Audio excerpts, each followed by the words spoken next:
Hello, everyone, and welcome to episode number 25 of the Journey Running Podcast, where the goal is to help you run farther, feel smarter, and develop character through trail and ultra running. I am your host, registered dietitian, coach, and ultra runner Stefan Schuster.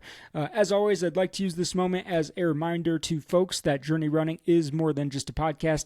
It is also my running and nutrition coaching business. So if you or anyone you know is looking for a coach or a registered dietitian to work with, please do reach out to me at my website, journeyruncoaching.com, on the contact form there, or at my email address directly, which is journeyrunningllc@gmail.com. Also, it would really mean the world to me if you could take a moment to like, rate, subscribe to the show. Some of you may have noticed that you can even comment on podcast episodes on Spotify now, which is super cool. And I know these small action items, they might seem trivial to some, but the engagement that you do provide the show goes a long way in helping more eyes and ears get on the Journey Running Podcast, and I really do appreciate it. Let's see. So as I record this episode on Wednesday, December 10th here, it was recently lottery weekend with Western States and Hard Rock names being pulled on Saturday. So if you were lucky enough to be pulled for either one of those great ultramarathons, congratulations. Super happy for you. I hope you're super stoked. It is an honor to get into either one of those, really. If you got into Western States in particular, I do recommend checking out episodes number 18 and 21 of the Journey Running Podcast. Episode 18 talks about my training and preparation for Western States, and 21 is a race report. In both of those episodes, you'll find really a gold mine, I think, of nuggets of information that you can, put to use in your training and your preparation for the event. Of course, if you need help preparing for Western States, I'd also love to be that person as a coach. I just have a lot of love for that event in particular. Also, as I mentioned in my last episode, I did recently enter into a partnership with Buff. Hopefully all of you have heard of them. They'll be helping me achieve my goals in 2026, and I'm hoping to also get an affiliate code for the podcast here soon. With that said, one of the things that we collaborated on was creating a Journey Running buff. For those watching on YouTube, I'm holding one right in front of me here. It's a super cool buff. It has the Journey Running mission statement, which is run farther, fuel smarter, and develop character written on it. It is also green, which is it's the color of my logo, and then it also has a few of the local Boulder peaks here. You can see Bear Peak on it, Green Mountain, and Longs Peak. So made it like you could say Journey Running times Boulder times Buff themed, which is super cool.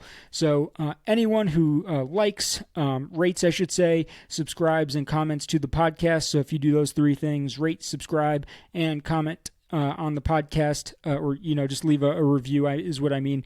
Anyone who does all three of those things, you'll get a free buff.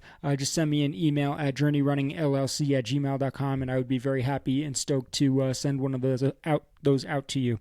Without further ado, though, super stoked for today's episode. Let's get right on into it. It was a great one, so enjoy. All right, everyone, super excited to finally have our guest on, Natasha Swartley, today. I am super excited to be welcoming you to the show, Natasha. You've been on my list of people to have on the Journey Running Podcast for kind of a while now. For those who don't know, Natasha is a trail medic, also an ultra runner, having completed quite a variety of ultras. I have your ultra sign up here. I see like 20 plus races finished. You have done one 100 miler, I believe it is. You're also a veteran, having spent 20 years in the Navy. And I think most importantly, you have the most optimism that I've ever seen out of somebody in my ultra running career. So I'm super excited to have you on the show. Oh, and I almost forgot. Natasha, as a trail medic, she sells her own medical kits for ultra runners, does consultations with RDs, and athletes on both sides of the field. Welcome to the show, Natasha. I'm super stoked to have you. We just spent like 20 minutes chatting before clicking the record button because I think we can chat forever, it sounds like. But yeah, I'd love to hand the mic off to you to introduce yourself. Tell us any fun facts, who you are, whatever you want to throw out there.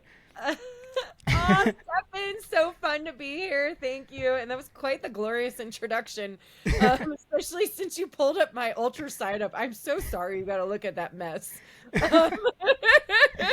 Yes, there's DNFs in there, and DNF means done, not finished. Okay. That doesn't mean I'm not coming back. No, it's so cool to be here. For those of you that don't know, most know me as Thor on the trails. Yes, I'm a trail race medic. I've specialized my EMT licensing to the racing scene. and have really specialized in foot care. And it is true, and I say I hate feet. I despise them. But my motto is, in order to touch your soul, I have to go through your feet. So that said, I do make personalized like mini blister kits, and thank you for advertising those. But yeah, I spent 20 years from July 2001 to August of 21 in the Navy. Retired 4 years now, and going nonstop still. And I think like what the nicest thing you said was that just the optimism, like just being like the most optimistic and just like fun person out there. I don't know, it's just, this is natural disgusting energy levels that go nonstop, but behind the scenes I'm really quiet. I have a hard time imagining that, but you already mentioned a variety of things I have questions on. So let's start at the top. Let's start with your name. You go by Thor. I'm pretty sure that's how you introduced yourself to me when we first met at Moab 240 a few years ago. Where does that nickname come from? Oh, the goddess of thunderous trail toes. I earned that at my first Tahoe, volunteering as a medic at Tahoe 200 in July of 23, and it was my first real big event as an EMT, and I had no idea what the hell I was getting into, and I threw the hammer down. There was a lot of runners that I'll never forget, even to this day, that I'm just like fearless and just confronting them head on, of just like, dude, you ran 200 miles, quit being a pussy, you know, and then just like being there to like fix their feet or, you know, whatever. But yeah, goddess of thunderous trail toes. So did you come up with that, or was it like a runner, or? No, one of the, I don't know if he was an employee, but there was a gentleman there at Tahoe who was working with the crew of Destination Trail, and they were like, yeah, like Thor, and it just came out, and everybody was like, dude, that's a great name for you. And it's like any given like trail name or anything, like that's how you do it, like you don't choose it. And so I became Thor, and I run with it now. For anybody I meet at these races or at events, like other races I volunteered at, I introduce myself as, they call me Thor, and people That's are great. like, they call you Thor? Yeah So Thor is the name. We need more trail names in ultra running. I think we really need, as a sport, to adopt that from the thru hikers. It's really disappointing that it just hasn't caught on yet. Yeah, there are some. There's a guy I referenced to this year. He did the Triple Crown, and he's a former Navy guy, and he worked on submarines, but he was a nuclear engineer on submarines. So my trail name to him was Glowworm. So every time I saw him, and he always had just like a softness, of like his aura was just always so soft. So like he just, like, even like a worm, like a cute little worm, like you would want to hug him. But like when I think of nuclear engineers, I think of like the Homer Simpson and the green cylindrical tube and the radioactive, and I'm like, yeah, they're glowworms. Isn't that what Jim Walmsley was? He did something with nuclear, I thought, and like he worked like underground for a while. Oh, yeah, it was no, crazy. Yeah. Oh man, yeah, he did. He worked like underground in at some facility for the military in like Arizona, I think it was, before his like ultra running career took off. I need to do some research. Yeah. Well, side note, I did want to ask you about your military experience, and I also want to say thank you for your service. I feel like every time I say that to someone, especially when they have spent like 20 years in the military, it just feels like it's almost like awkward to say because it doesn't feel like it's enough, but thank you. I would love to hear more about what your time in the military was. I've heard you talk about it on podcasts before, like working with like weapons and machinery, but I was also wondering, like, is that where your experience as a trail medic comes from? Were you also like a medic in the Navy? Yeah, I'd love to just hear all about it. Yeah, no, it's a great question. And just like, yes, thank you is enough. And truly thank you for your support. So 20 years, I was 18, fresh out of high school when I joined. So I knew nothing, and I don't come from a military family. So the black sheep in so many ways. But I joined, I didn't really have anything else going on. I don't come from a college background. just a standard blue collar kind of family. So I was like, well, let me go do something different. So when I did sign up, they were like, yeah, you can work with weapons. And I'm like, cool. Like, I never touched a gun a day in my life. And I was like, I'm going to go build bombs. And at 18, we don't think about these things, right?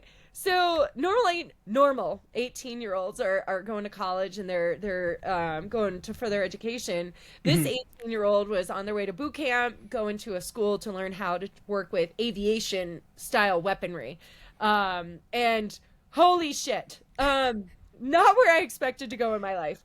So, yes, I worked on fighter jets. So I worked on F-18s, the Hornet and the Super Hornet. And then towards the tail end of my career, I worked on F-35s.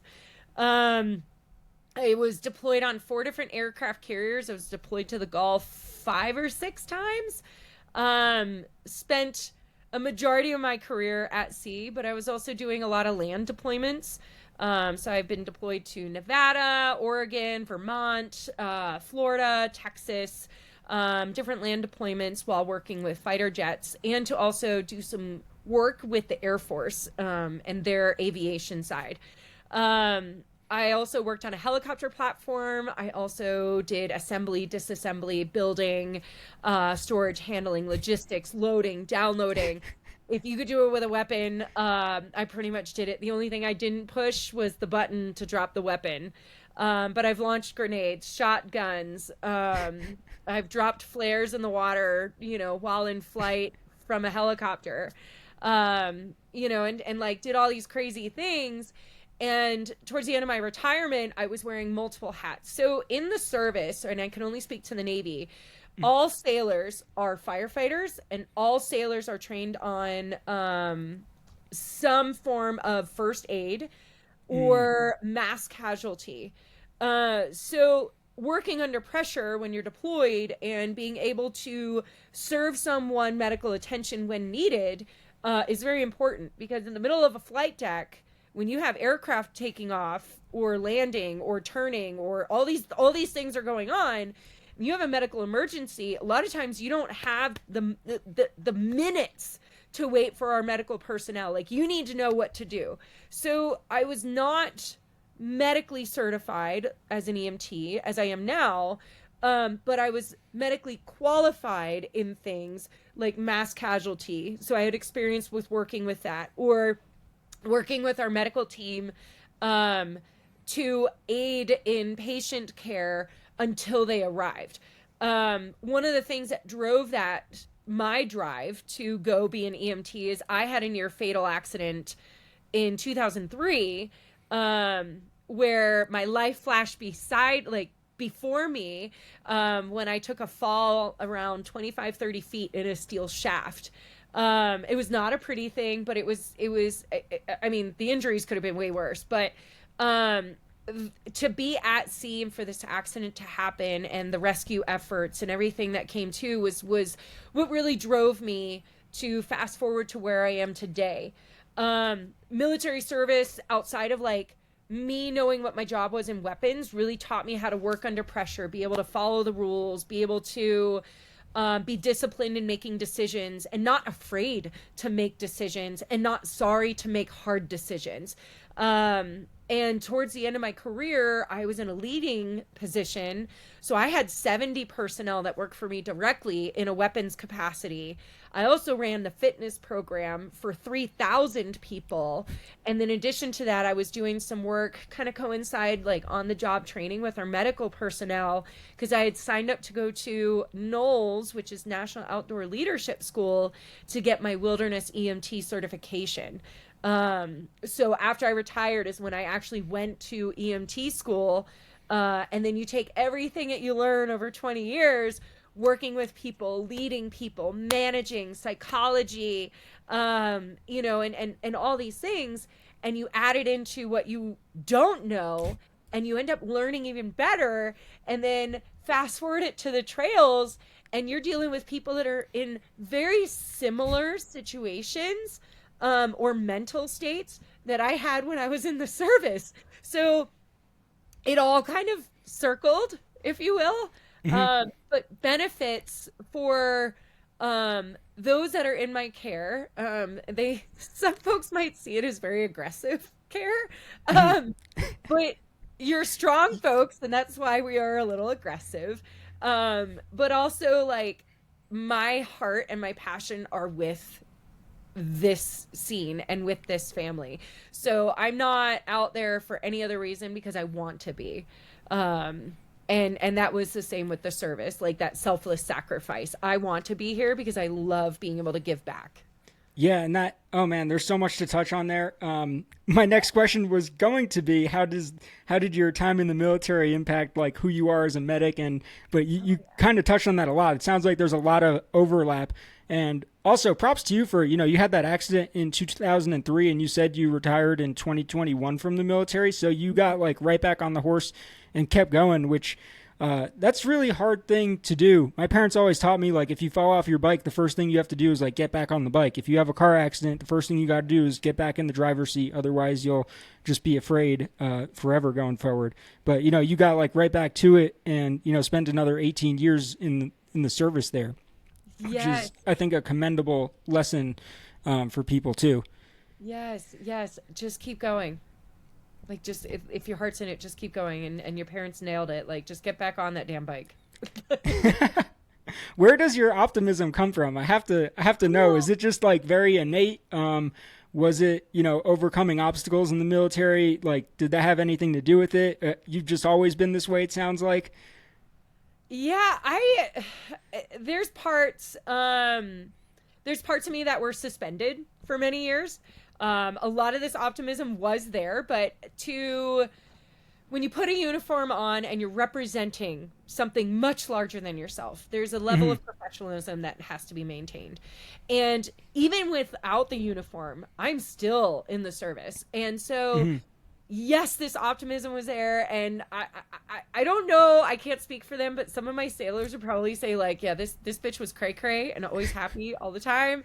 But I would also like flip and reverse and like be absolutely mean and firm because I'm dealing with people's lives.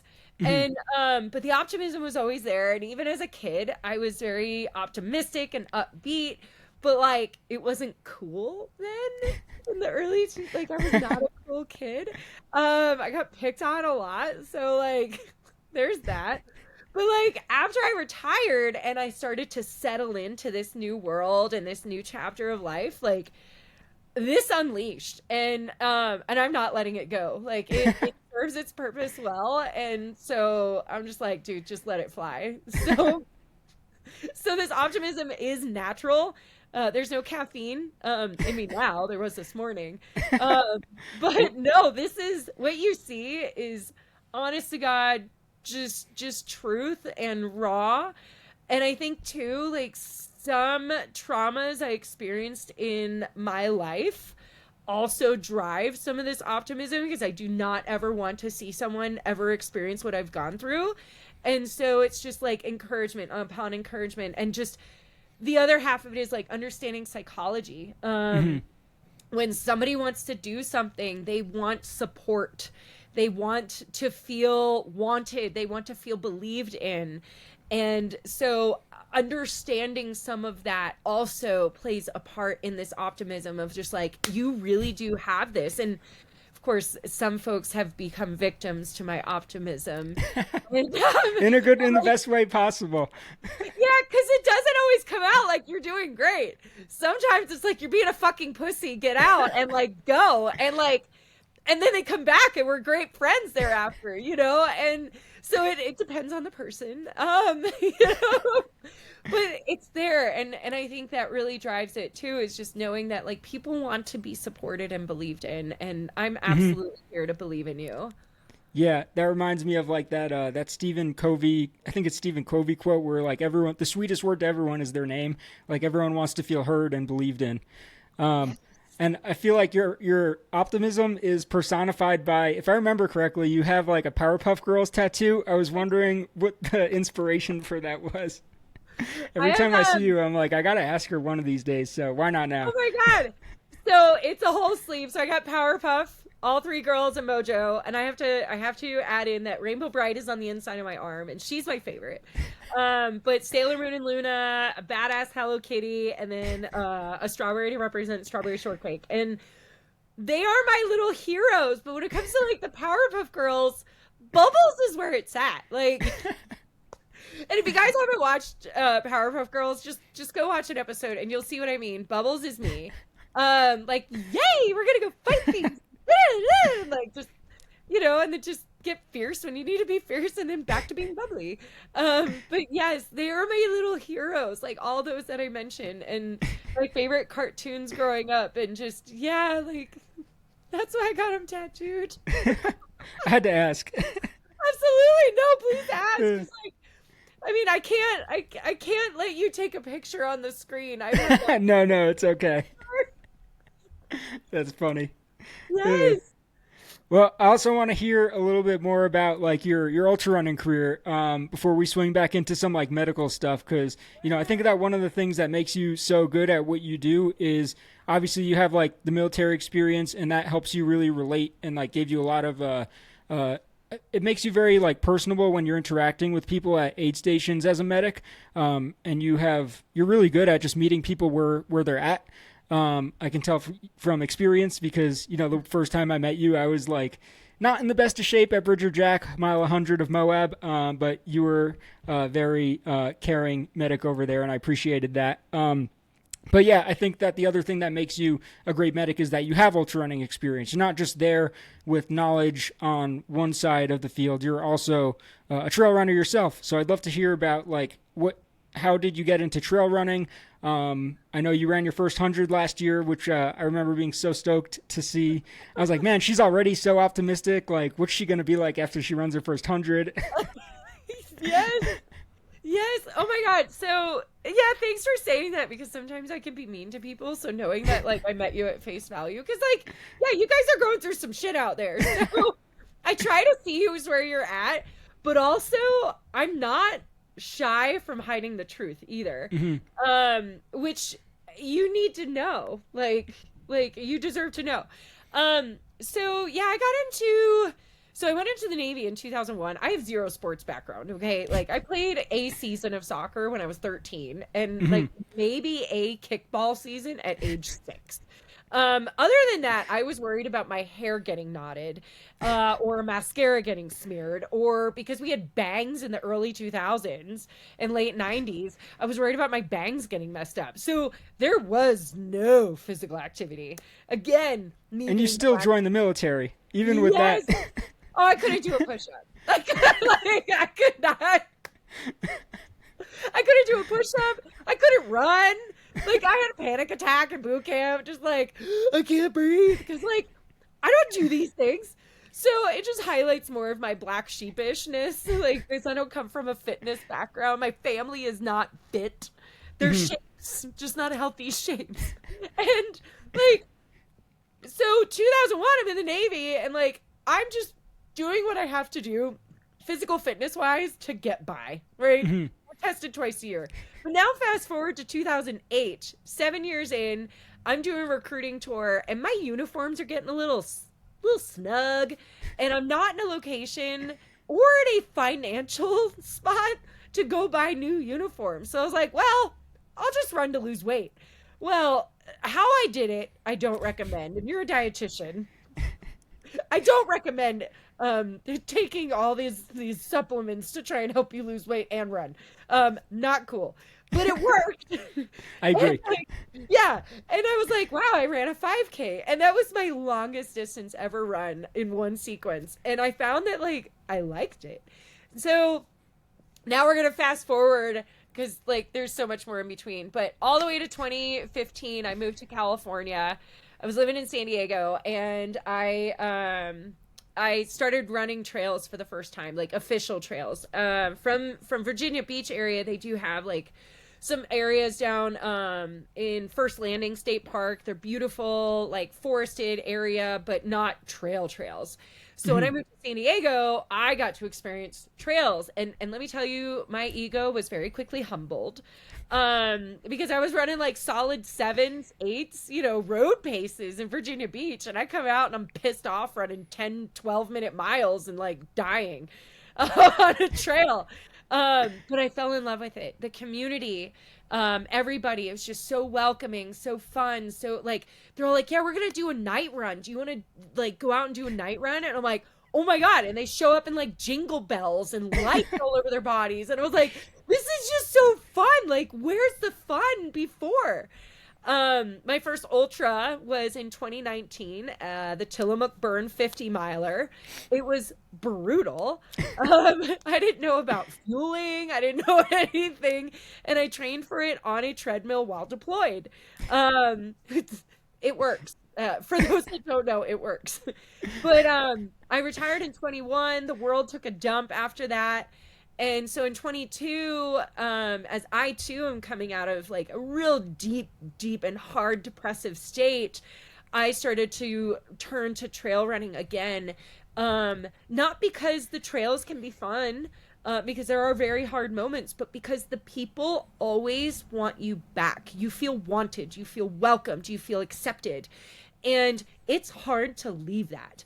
And on top of it, you feel safe in this community, because it's one of the few communities in a sport where you almost have to be completely reliant or vulnerable to allow somebody to help you through to achieve a goal.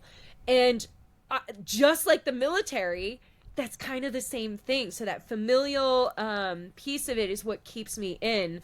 And then I finally worked my way. It took me 2 attempts before I finished my first 100-miler, and then I podiumed. How that happened, I don't know, but it happened. And I'm not going to question anything. I'm just going to roll with it. But yeah, and then like even like I said, like I attempted Tahoe this year, Tahoe 200, my first 200-mile attempt, and didn't make it through. But what I like to reference back to with what you asked was like, yes, somebody who served in the military and somebody who's been in a leadership position, you can't really know what you're doing unless you know what your persons are doing, or know how to lead your persons unless you know what your persons are doing. So one of my things is like, well, if I'm working on these athletes, I would like to experience what they're going through, to know what it feels like, to know what it's like to receive this, but also be on the receiving end. So that's why I like to trail run as well as support the runners. And it coincides because I kind of know what you're going through and I can relate with you in many ways in that way. Yeah. Oh man, there's all your answers. I have like 10 questions for every response you give me. One of the things that stands out to me is, I'm wondering how you feel running your first 100 impacted your mental health, because I can tell you from like my personal experience, like when I was younger, I definitely had a few instances where I was working through depression. I have a history of going to therapy. I still do. I'm like very open and recommending of that to people. Running is not the same thing as therapy, but in a lot of ways it can, it gets your hormones flowing and your dopamine going, and it can make you feel a lot better when you are, actively participating in sport. But, I'll say, like, when I ran my first 100 back in 2019, it was the Sangre de Cristo 100. When I finished, I felt like there was an immense amount of, like, self-esteem and confidence gained. And I would not go as far as saying it has, like, made me immune to, like, mental health struggles. But I think that when you have something really concrete and difficult that you've overcome in your life, and you can point to that and say, well, if I can do that, then I can overcome this really difficult emotion or state that I'm feeling. That's very empowering. I'm wondering, like, what, if you can relate to that, or like how your first 100 has, influenced your mental health over time. Yeah, no, you make a great point, and bravo to you for like going through therapies. I'm here for it too. I'm back in therapy. Like, I'm here for it, right? We all got to work through things that are going on in our lives, and I have diagnosed with PTSD. So like, yeah, things don't operate very appropriately in there sometimes. And good point. Like, running is therapeutic, but it is not therapy. So just like, you get the same feelings, you get some great highs and confidence boosting. So when I finished, it was Folsom 100. And first of all, I had a banging crew, and it was Candace, Burt, and her boyfriend Adam Holes, who is also a really well skilled athlete and triathlete. And then my friend John paced me, and like I couldn't ask for a better opportunity. And then Folsom 100 is oh my God, I can't think of his name right now. Please forgive me. I've only met him, and he was the 25th man in the country to run over 100 milers, and I can't think of his name. Oh man, that's impressive. Yeah, and so when I finished, like, it was a rough day. It had been raining like 14, 16 hours. It was not pretty, and like the first two attempts were the year before, and I had finished 70 and 71 miles, and the second one was also in shitty weather. And it's like, I've worked on flight decks, I have worked in adverse conditions, and it's like, just move forward. But you reach that breaking point, 60 to 80 mile range, where it's just like, I don't want to fucking do this. And like, and if it wasn't for the people, the aid station volunteers, your crew, or just that whatever voice inside your head that's telling you, no, fuck you, like, we're moving, just move forward. And you just keep moving forward. Forward is progress, right? So yeah, when I crossed that line, it was a lot of emotions. I mean, I bawled my eyes out in like the most ugliest cry. Curled up in a fetal position. I had like, you were like crying while you're smiling. Yes, that's pretty much it. Like crying and laughing at the same. I call it craffing, crying and laughing at the same time, because there's just so much. Like there's relief. Like I'm done, but then there's this other half of it where it's like, holy shit, because again, not coming from a background, a lifestyle, or anything of the sorts of like sports, anything. And here I am just like, I just finished 100 miles. Like you hear like anybody who's done any distance is like, probably heard all the folks, I don't even want to drive that far, or that you're crazy. And like, or I don't understand. Like I know my dad came to Tahoe this year, and he kept repeating it. He's like, I just don't understand why you do it. And I simply tell him, like, it's not your place to understand.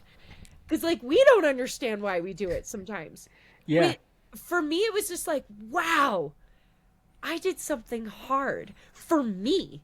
Not for my country, not for my job, not for anyone else, but for me. And, like, that in it of itself was probably the most emotional come to fruition moment I ever had. Oh, it's wow. Like, I did this for me and nobody else.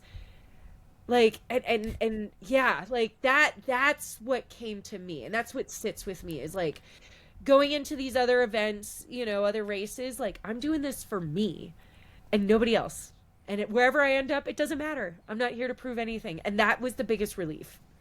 Yeah, I mean, and it's you're surrounded by a really great crew. That sounds like they did a great job supporting you. I mean, Candace alone, I don't know Adam very well, and I don't know him at all. I don't know John, but I mean, Candace alone brings to the table just an enormous amount of experience. Yeah. So I'm sure you were very well supported, and it feels good to be, like racing sometimes is almost like selfish, but like it's for you. And, you return the favor as a medic, as a pacer, as a volunteer. We all have our time, and it feels great like when it's your turn to, take that shot and you do it. Yes. Oh, such a good point. Yes. And it's the same reason why I encourage other runners, like volunteer, give back. Like it like I get it. It is a lot of time, and it is people say it's a selfish sport, but in any activity that we do that is hobbyist activity, going to the gym, all this other stuff, it is a healthy sport. And is there borderlines with anything? Absolutely. And we don't need to get into that, but yeah, to have Candace and Adam there, and poor Adam, this was his first time really being at an ultra. Oh no. And like he That's brought great. me The poor kid, like there was a moment I'm like sitting in the back of a vehicle, I don't remember what one, and I'm like force feeding food, like trying not to gag and not taste and not chew, just like putting it down the gullet. Yeah. And like he comes back with like some sandwich and like lukewarm broth, and like I'm struggling chewing, and I'm like, okay, so I'm like soaking the sandwich in the broth just to like sop it down. And he's looking at me, and I was like, so how do you feel about ultras? Like, welcome to ultras, you know. But no, they were all absolutely amazing, and I feel just truly blessed to have such great friends in this community, and then be able to give back to them in some way, fashion, or form, you know. Yeah, that's amazing. What was it like being on the other side of like Tahoe 200 last year? Yeah. Oh man, what an experience to toe the line. I felt so much love. So my dad and my stepmom were there. They have never in their life been to a running event ever. They don't know runners. They don't know anything. Like, I try to brag about all these folks, like, no, they've podiumed. They've done this. They've done that. And like, my parents are all just like, whoosh, right over that. They don't know the sport at all. So to have my dad there was a huge deal. And, you know, and like trying to introduce them to my life. Because this is very different than what I did when I was in the service. And again, like, there's a very, very sombering and a hard moment I had just 3 years ago when I took myself to the hospital in like literally a death-defying moment. And so that ride's heavy with me. And so having my dad there to see like what I have made for myself in this community I'm in and this family I've been brought in with, it is just beautiful. So to toe the line with my dad there, and he cried. My crew said he cried. But like my crew, I had a badass group of girls.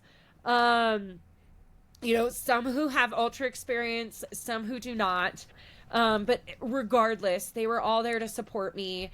On top of like just the endless support from everyone at the race. And you know, I've been there, I was there through 23, 24, and then attempted the run in 25.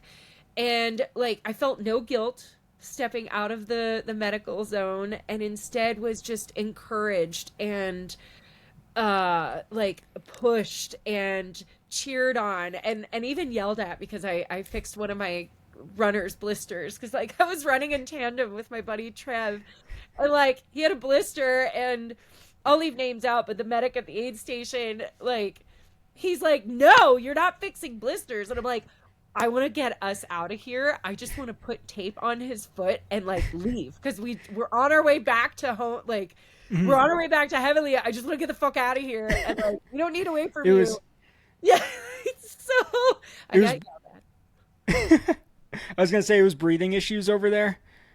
It was what now? Breathing issues. Like with the dust over there? Yeah. This year was exceptionally bad. There was a lot of pollen. So the pollen, in addition to the dust, really set for a bad couple of days. And that's why I DNF'd. Like there's good and bad things about having some medical experience. When you hear things in your body, like you start to like spiral, like, fuck, this is the worst thing ever. The military side of me is driving me, and the medical side of me is like, you need to make healthy decisions. And at that point, like, yeah, healthy decisions were made. And you know, and it's not just my life at risk. There are other people who would have to come rescue me if shit hit the fan. Yeah. It's funny, the more you know, the more almost like scary, intrusive thoughts you have. I remember the first time I ever experienced trench foot, which was at Bighorn. I thought maybe I had rhabdo. I was like, what is this new sensation? My feet were, first it felt like knives were stabbing my feet, and then it turned into like a burning sensation. And I kept asking the medics, am I okay? And they kept saying yes. And I was like, damn it, I have to continue. But I also think it's really cool that, you know, your parents were able to kind of get like a glimpse into your life. This year, my parents, my dad was at my first 100 miler, and he actually paced me the last 9 miles up and, you know, to me over, if you know the course at Sangre, up and over Music Pass and back down. So that was cool to share with him. But, you know, since then, my life has just become like more and more involved with the ultra running community and world. And, you know, this was the first time my mom got to go to a race. Second time my dad was at a race and he went to Western States, or they went to Western States with me. And, you know, I made this like hour and a half long crew presentation, explained exactly what like we needed to do, and exactly like where they needed to go. It's like, you're going to be driving in the middle of nowhere, assume there's like no GPS, print out the directions, like here's directions for like what we need at each aid station. And it was very cool to like have them be involved with, you know, a part of my life that, you know, like you, they don't really experience on, like what's normal to us is not normal to them. Yeah. Oh, how amazing they got to be there with you at Western. Yeah. Like, it's Western. So I know. Like, for us, it's just like, oh my God. And for your parents, they're just like, they're like, what? You know, like, and how Yeah. beautiful it is. And yeah, it's so beautiful. I love that they were there. Oh, they had a great time. Yeah. With you, those last bits of Sangre Cristo. Yeah, and that was amazing too. I'll remember that for my lifetime. Oh, I love Yeah. that, Stefan. Oh, thank you. Well, let's keep it on you. So I do have one question before we go into some more medical stuff. So as a dietitian, I saw on Instagram you've been posting about working with Dina Griffin, who is an acquaintance of mine as well, also a registered dietitian. I was really excited to ask you, like, what is it that you've been like working on with Dina? If it's okay with me asking you this, I know nutrition can be a very personal subject for a lot of people. But I was wondering, like, how are you like improving or changing your game with nutrition? Is that more like in your daily life, or is that more so related to nutrition for trail running? Both. I had a pretty wild scare earlier this year. My A1Cs are borderline diabetic. So I was like, should probably do something about this. And then like I'm 42 and there's some changes that my body's going through. And I'm like, yeah, I should probably take a look at that too. And I've always had, for that I can recall, some IBS style stuff. So it's like, there's a couple different things. On top of, like, I'm in my early 40s. Women go through this big change of perimenopause and menopause. And I want to start a habit early. And the A1C being very like a point off from being considered diabetic is pretty scary. You know, because I am not clearly the healthiest. And so it's like learning to go back to basics, and I needed help. So there was a lot that went into it, and Dina is an absolute doll. I met her at a race. I don't remember where I met her. I just know I know her through some of the New Jersey races. Shout out to New Jersey. Yes, like let's go Sasquatch, let's go Jersey, let's go East Coast. Yeah. But I remember just how kind and sweet she is, and then seeing her on the scene. She advertised a lot about like her sweat tests and etc. But it's like, as a woman, I want to be able to reach out to another woman who, you know, nothing against the dudes. Women go through shit. And it's easy to relate with her in some things. So she has been an absolute godsend. So yeah, the nutrition is like personal health and well-being in addition to fitness. So taking certain supplements, which have helped me do much better physically, like in strength and conditioning, as well as training on the trails, as well as like my body functioning like more normally, and then just seeing like physical things change. So it's not about weight loss, gain, or anything like that. It's just wanting to be healthy. Yeah. And shout out to Dina. She's the nutrition mechanic. That's what she goes by on Instagram and her website. If anyone's, hey, listen, like I'm a dietitian and I'm all about like, you know, promoting myself too, but like everyone's got a great strength, and I think that you went to the right person for what you're looking for. I also think it's interesting that a good point to bring up is just because we're runners doesn't mean we're quote unquote healthy. In my last episode, 2 episodes ago, when I had my dad on, maybe it was 3 episodes ago now. Oh my gosh. Anyways, time flying. My dad talked about, he was training for his first marathon, and he was also, his A1C landed him into the pre-diabetes category while he was training for his first marathon at 52, I think it was. So, it kind of just goes to show you, just because we participate in sport doesn't mean that is synonymous with being quote unquote like healthy. Yeah. Well, glad your dad caught it too. It is very relative. It was shocking to me. I was like, oh, oops. Yeah, he was like running. He had signed up for the marathon he was doing, Marine Corps Marathon, as a charity entrant for the Diabetes Foundation, which was also crazy at the time. Just quite a coincidence. Yes, so coincidental. Yeah. It worked in his favor. Yeah. Yeah, exactly. I love it. All right. Well, I do want to move the convo into some like trail medic stuff. We already kind of talked about like how you got into like being a medic and everything like that. I was wondering, what's your number one piece of advice that you can give to trail runners when they are prepping for a race, specifically like be safe out there? Yeah. So baby your feet.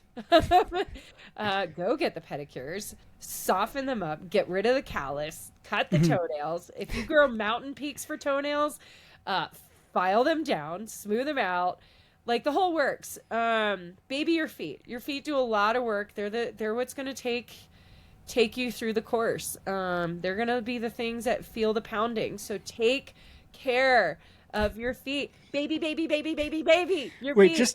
Just to be clear, there's so many people, so many ultra runners. I feel like we're proud of our calluses. You're saying to file them down. Yes. Blisters are caused by friction. So think of Velcro. When you put Velcro onto something that's cotton, that is like the equivalent to what is happening when you have callus to your socks. And the callus will then stick to the sock, and the underlying skin is what is moving. Or any sort of friction. So you don't necessarily have to have callus to cause friction, but friction is what causes blisters. Yep. And can you prevent all of them? No.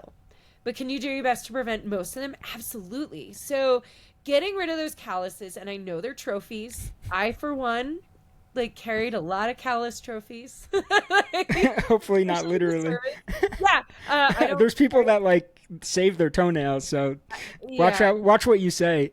My calluses, when I mean trophies, were just the ego boost of my feet can handle this. Yeah. Roar, they're not in jars. That is repulsive, to be honest with you. Especially the toenail thing, what? I know people do it, and I'm like, yeah, that's kind of weird, but to each their own, I guess. Exactly. I support you. I just don't bring him to my light. I don't want to see him. But yeah, baby your feet. Get the petties. You don't need nail polish, but get the petties. Second to that is proper shoe fitting. The nail polish, just for reference, for the Boulder folks would actually be, I think that people want to hear that. Oh, what? Not that you? No, I feel like guys and girls and who live in Boulder will get their nails done. Really? It's just like a thing. I see it pretty frequently, I think. Oh my God, no, I had no idea. I mean, I'm down. Boulder's a weird place, man. I'm glad I moved to Manitou. Is that each their own again? Is that less weird? Much love to the Boulderites, to each their own. It takes a lot for me to even paint my nails because I destroy them. Oh my God! Well, I hope they're doing at least fun designs. I don't know. I've seen people. I think people, out of climbers especially, just paint them black or something. Okay, well, you might as well get ahead of the game, because climbers too get some black nails, not just toenails but fingernails too. Oh yeah, true. So, yeah, they're just getting ahead of the game. I was wondering. Oh, I was wondering. On the medical side, when you're working with people, how much of your job at an aid station is getting a sense of like where the runner's mental state is at. Like how much of your evaluation is physical versus mental. And have you ever like worked with somebody who, where maybe they were like physically fine, but you were worried about them like mentally going on? So in the longer distances, that definitely plays a role. You can see someone's mental state before you speak to them, before they even look at you. I'm looking. So I know some aid stations have like medical tents. I like to be in with the run crowd. Because then I get eyes on everyone. As soon as they come in, I can see you, and I can see body language speaks a lot louder than words. So I'm just like looking at you, watching how you walk, but also like your facial expressions or the fatigue, and that'll tell me where you are. Or you can see emotions. You can see somebody maybe biting their lip, trying not to cry. Whether there's anger or frustration or just emotions, period, it's written all over you. You can't hide it. I promise. So I try to see that right from the get-go. Have you ever, I want to phrase this correctly, because I know it might come across as like, some people love this mentality, but like the finish at all cost mentality. Have you ever seen people with that kind of mentality where it's like not good for them? And do you think that's like good for the sport overall? I think pushing our limits is something that we're all trying to do at events, but it concerns me sometimes, and I'm not even a medic, that, there's people going out there willing to do like literally whatever it takes, when they maybe shouldn't continue. Like, what are your thoughts on that mentality in the sport? Which is why I use that keyword healthy decisions. There are folks that are in it for all. I've seen folks, it looked like their ass cheek fell into their sneaker. Their joints were so swollen. And I was very concerned. They were aware of the risks. So it's getting me the comfort check that they are aware and accepting, and that they're mobile and they're keeping food down, etc. So there are lines that need to be crossed for sure, and each person is very individual. Each situation is very individual, so this does not apply to each person. Right. But are they out there? Yes. Am I concerned for them? 100%. Because I have to look at this from a selfish perspective, that if this person goes out, I want you to succeed. I want you to finish. However, if you're in such a decremented state that you're dead set on going out there, and we release you because you check all the blocks, but again, individuality, right? Yeah. Now I am concerned I have to come rescue you.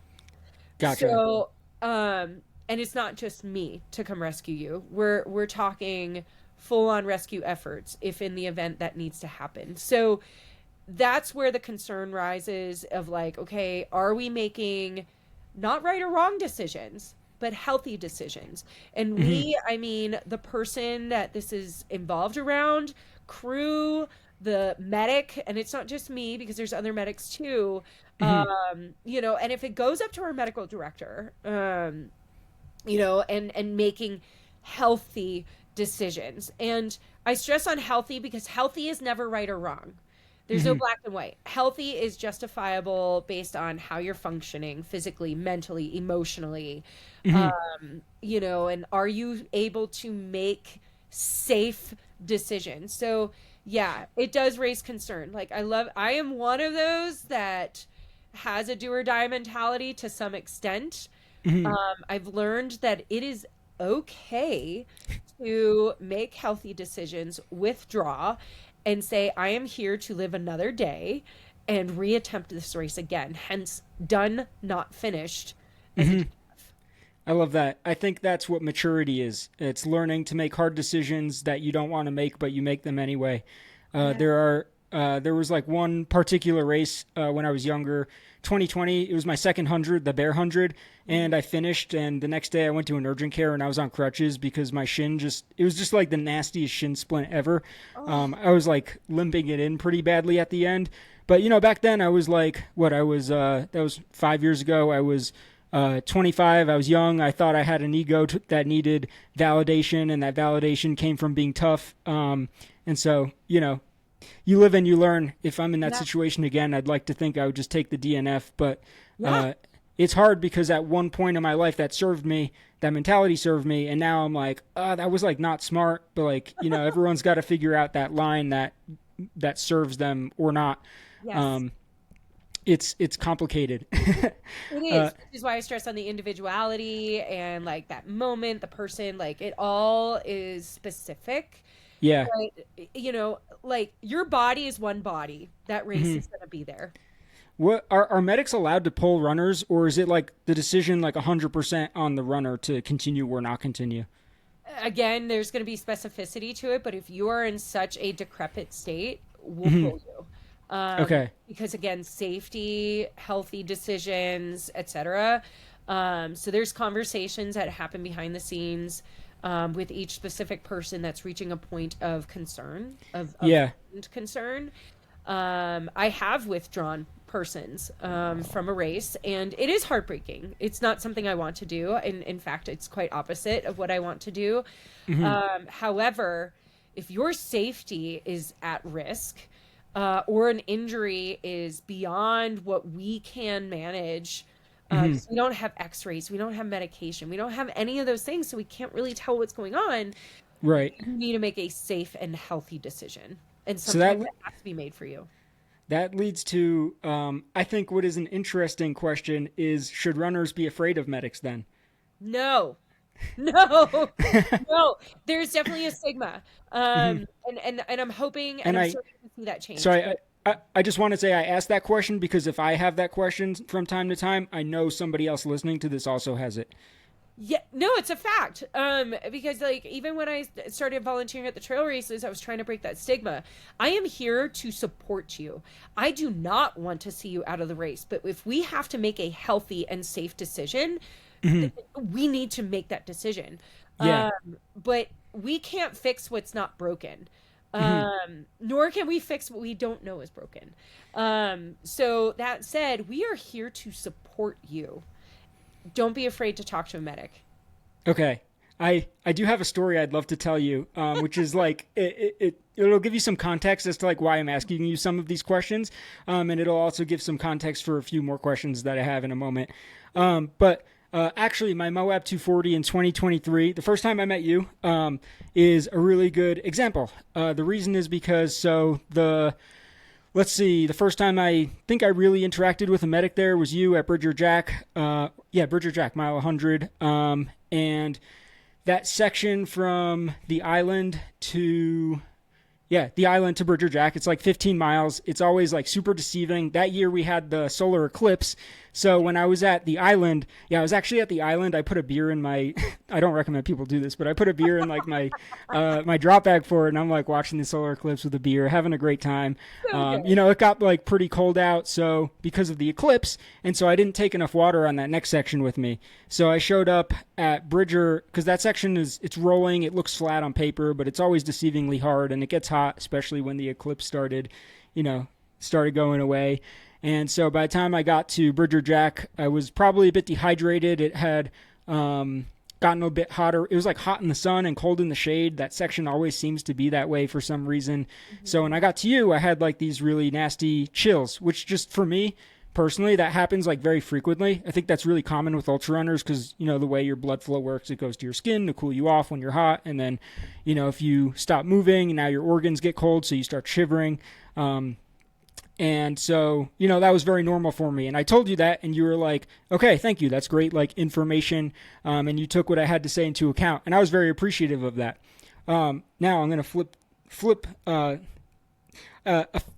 miles later. Yeah, 100 miles later at, what is that, Geyser at mile 200.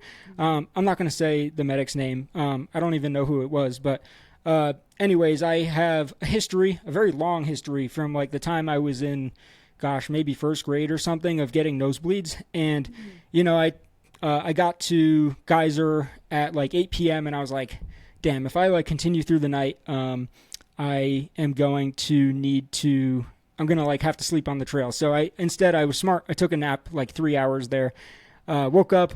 I'm like finally in all my clothes. It takes it. You have to summon a lot of energy to finally get moving from the backseat of a car when it's freezing cold out, 20 degrees out during these races. And I like chug a Red Bull and my nose starts bleeding. In my head, I'm like, annoying, but like I've had these forever. So my crew, they're like, hey, Stefan, we're going to bring you over to the medic. They're just going to, shove a tampon up your nose. You'll get moving. I've done that before, actually. And it works. It's frustrating, but it works. Instead, the medic just like kept me there for like an hour as I'm like all hopped up on my Red Bull because they said that I think they had like a personal incident in their family where someone had a bad experience with the nosebleed. Meanwhile, I'm trying to tell them like, hey, this is just, to me, it's just a nosebleed. Just, it's a bad one, but I'm like 4 days into a 200 miler. Like, what do you expect? So all that to say, like, do you think medics should take personal history into account when they're working with you? Did I have a right to just be like, hey, this is normal for me. I'd like to move on. I bring this up as a case study, like in the podcast, because I've always wanted to ask you this just as like a friend anyway. But I think it's just interesting, a little interesting case study for anyone who might be listening.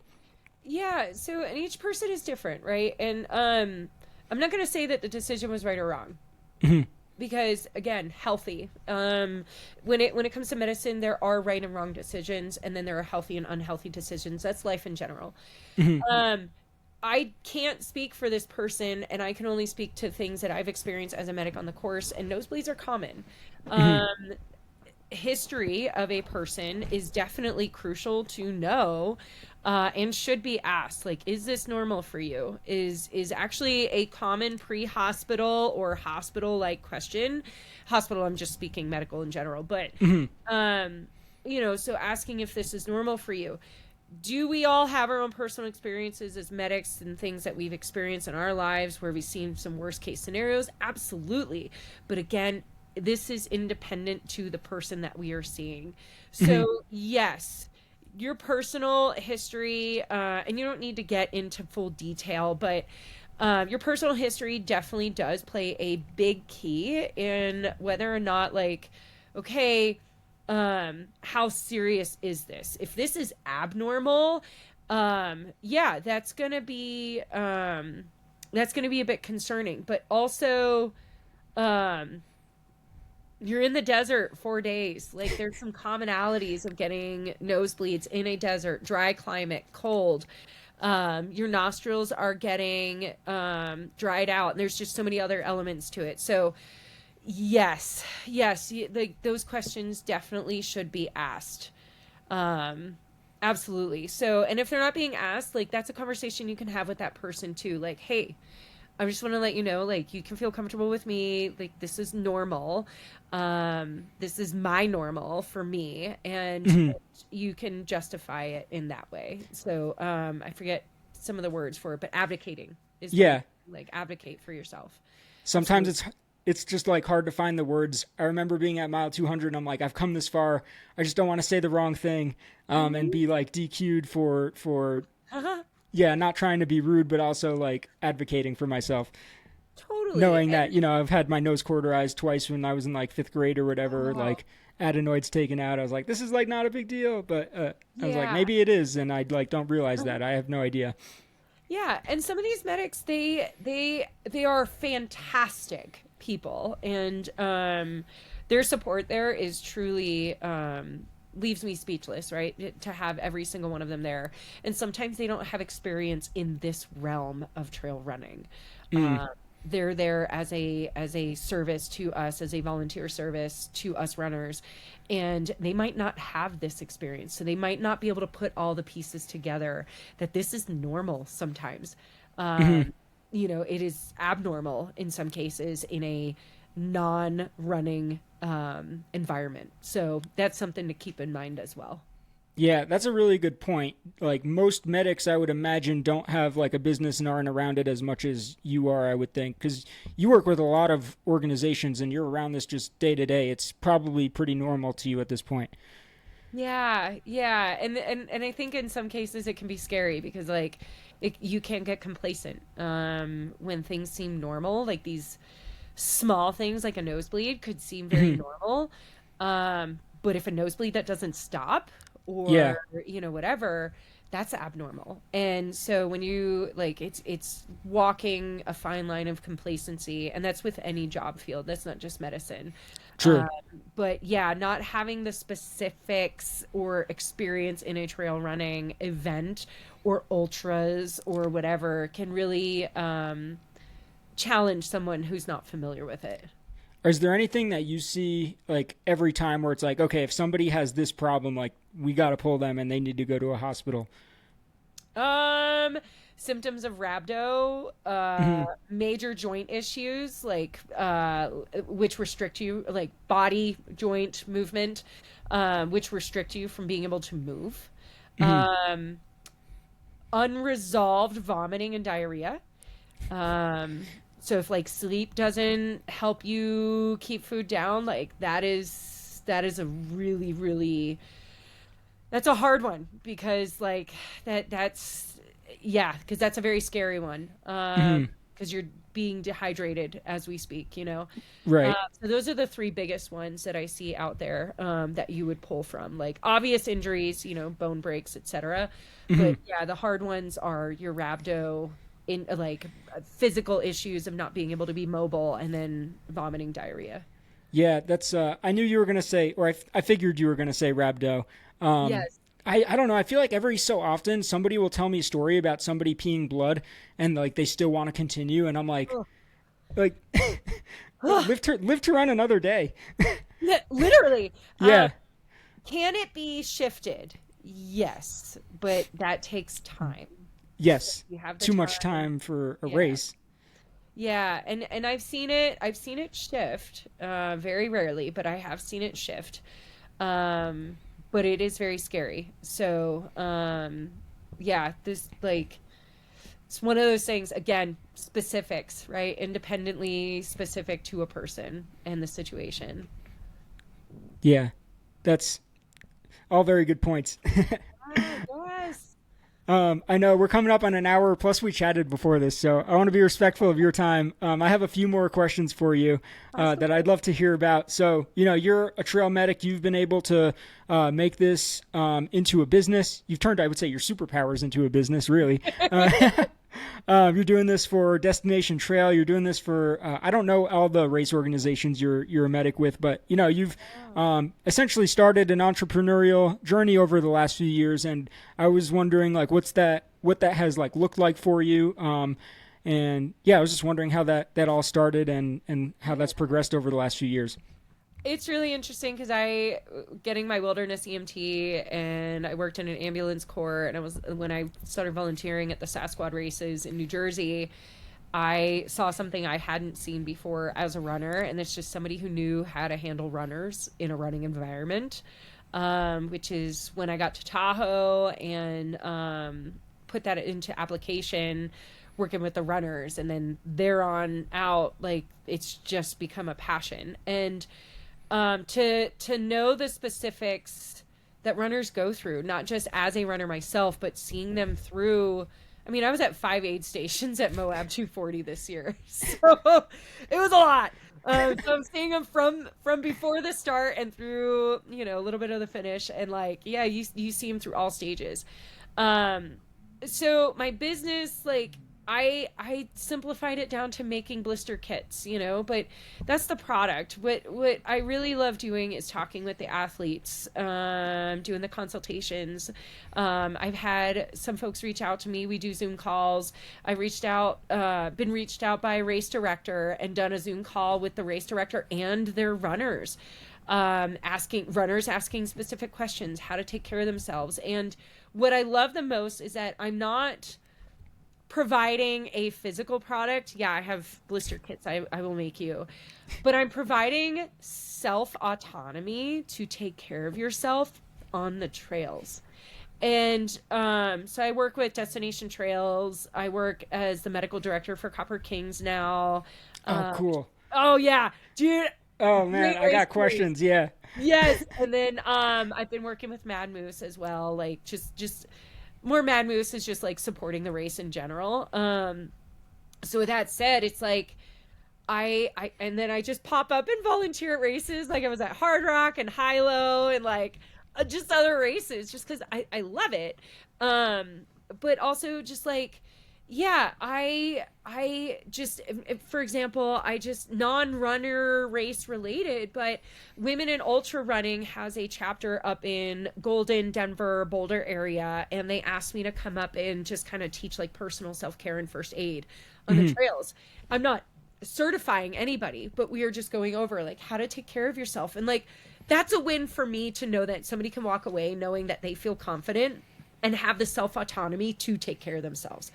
And then the blister kits, like, yeah, that's me. Like, that's you buying a self-care, kit between that you can mend these wounds. And like, I have self-care tutorials on my Instagram page. So it's more about how can I teach you to take care of you and you feel confident taking care of you, or your crew take care of you when needed.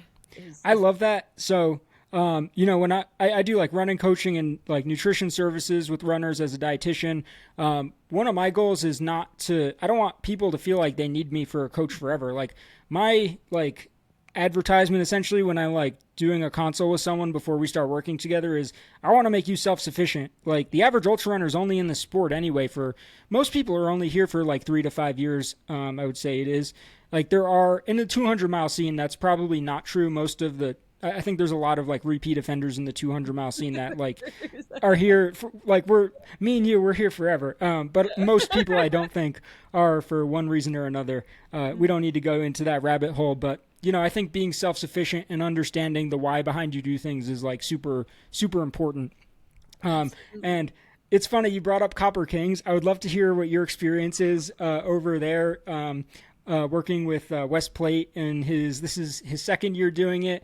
I was also going to ask you what it's like, because I know you also in Montana, you were working with Helgi Olafsson on his the Mighty Gallatin 300, which is a 300-mile race that has only one finisher. I was wondering what like being at those events are like, because I'm sure you get like you're on a lot of podcasts. I'm super lucky to have, every time I log into Instagram, you're on a new podcast. So I feel super lucky to have you here today. But I'm sure you get asked about like the destination trail races all the time. I'd love to hear about like some of these, more niche events that I think aren't as like mainstream. Yeah. The Mighty Gallatin, it is not a race. It is an adventure. Okay. Working with Helgi and everyone there, they were, and they are just absolutely incredible people.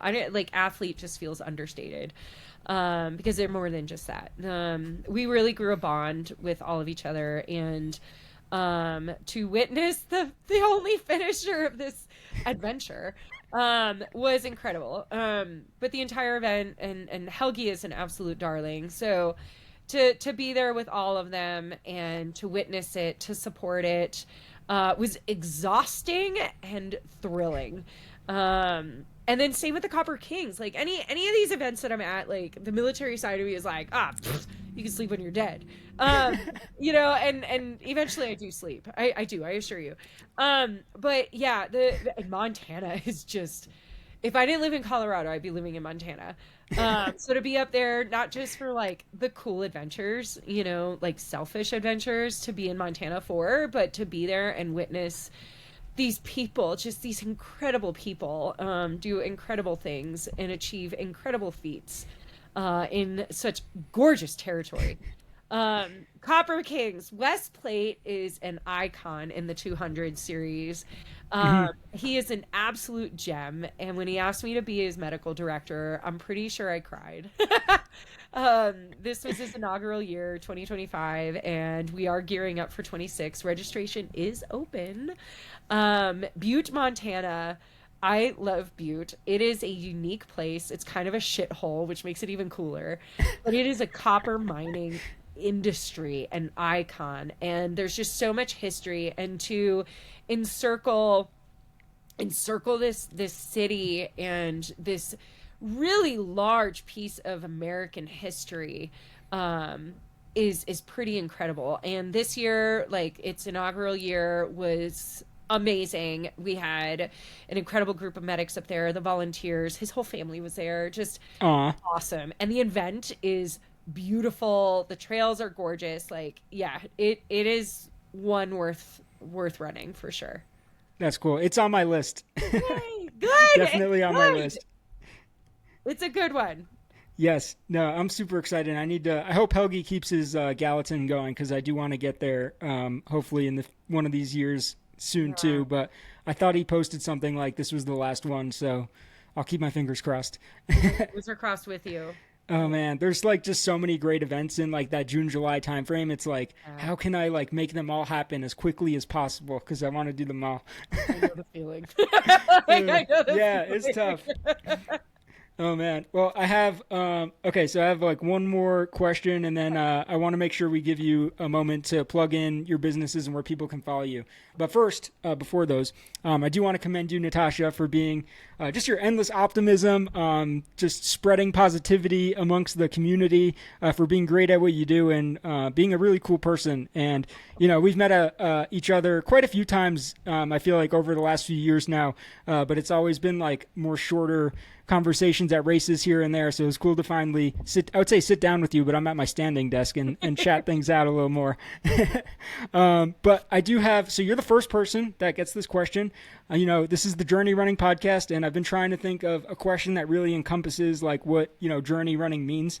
So I am wondering, what is a journey you've been on in your life, whether that is a journey run, a race, or a life event that's important to you, and what did that journey teach you? I gotta say my military career. Like, I went in unexpected. I had no idea what I was doing. And next thing you know I'm retiring. And I'm sorry, I'm a little emotional because what you said just really touched me. And I never thought in a million years I would make it past my first 9 months, because I almost got kicked out. And then next thing you know I'm leading people. I am their sea mama. And I'm in charge of a fitness program that covers 3,000 people. And so coming from somewhere I've never been and retiring in a place I've never imagined going just really highlighted the fact that just trust your heart. Just follow your heart and just keep going. Just keep going. I'm going to keep asking that question. That was a great response. That's a really good question. Thank you.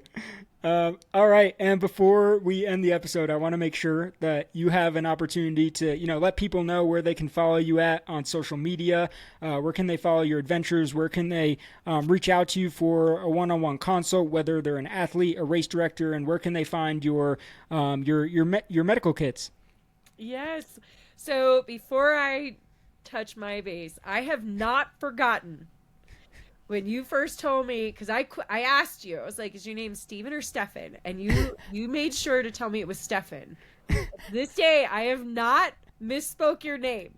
And I appreciate that so much, because that's important to me. So, thank you. Yes. Well, thank you for asking. So many people see my name and it's an F. And they're like, they call me Steven. And I'm like, I would understand if my name was spelled like Stephen.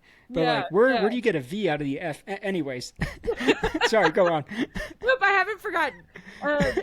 And truly, thank you. I did get a little emotional because some of what you're saying is just really touching, and I'm going through some things, and that's why I'm in therapy. So to hear all of that is just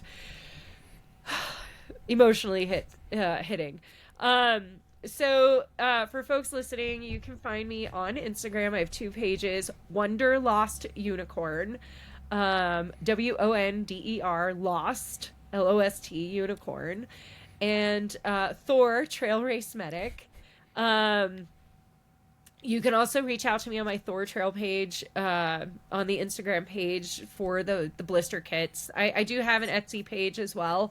You just can't order them in bulk on that page. So if you do want some, just email me. If you want to do a consultation, send me a message on my Thor page, and then we'll talk more. Otherwise, you're going to see me floating around as a medic or as an events rep for another company that I'm not going to allude to just at the moment. I'll just let you guys know that that's my secret. You'll see me next year for sure. Exciting. Well, thank you so much, Natasha, for being here. I think that was like my best episode. So I hope that people feel the same. Thank you so much for being on. My dad's going to be upset I just said that, actually. Oh, he'll be fine. Your dad is the best. Dad, don't listen to what he said. This was a great conversation. We got to do this again sometime. Oh And my God. thank you so much for being here. This was awesome. Hello, everyone, and thank you so much for taking the time to listen to today's episode. I hope you're able to come away with valuable information that can help you run farther, fuel smarter, and develop character through trail and ultra running. If you enjoyed today's episode, please do remember to like, rate, and subscribe to the show. I'd really appreciate it. Also, if you or anyone you know is looking for a registered dietitian or a coach to help you crush your goals in 2026, you can reach out to me directly at journeyruncoaching.com or at journeyrunningllc@gmail.com. Thanks again for listening, and have a great rest of your day.